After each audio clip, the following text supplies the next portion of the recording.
My current practice of spiritual direction is on death row in Louisiana at Angola State Penitentiary.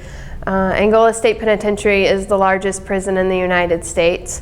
It was once a slave plantation, and when we passed the 13th Amendment to abolish slavery in the United States, like many plantations in our country, and especially in the South, they just converted the plantations into prisons.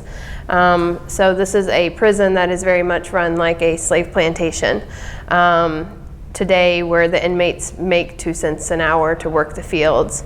And so this is where I go on the weekends to give spiritual direction, driving past fields of livestock, of cows.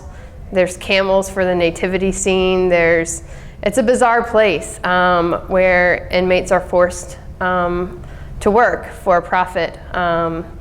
And so driving past this plantation land into the very, very back of the prison is death row. And that's where I've been going for 14 years to visit the guys at our state prison. I also visit the women at another state prison. So my spiritual direction there is accompanying the guys who are facing execution dates, and to try to prepare them as best as one can, emotionally, spiritually, and psychologically for death by our government. It means preparing their funerals. It means trying to go and buy a men's suit so they have something to have a funeral in.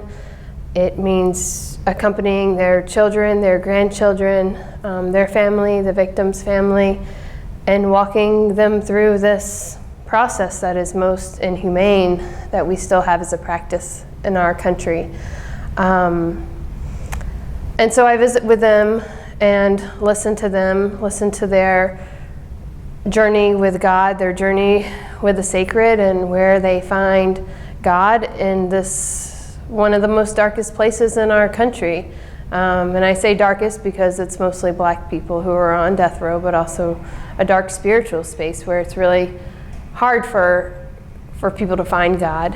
And I'm amazed at how they are able to find the sacred and the holy and have this profound relationship with God in a way that is beyond imaginable when you are kept in a small cell 23 hours a day with no interaction with the outside world. I asked them where they find God, and there's different responses. One of the guys, he tells me, I see them in the blackbirds that come to my cell, and he saves a little bit of every of his meal, and he takes the breadcrumbs, and he makes the breadcrumbs really fine, and he pushes them through the cell, this tiny little window, the crack in the window of his cell, the only place where the light can come in. And he pushes this bread through the cell for the blackbirds to come.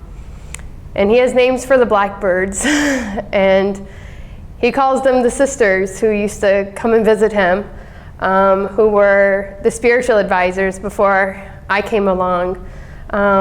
Sister Pat and other sisters who have since passed on, but who did this ministry for many decades. And that led me into it when there wasn't anyone else to say yes to the ministry. And so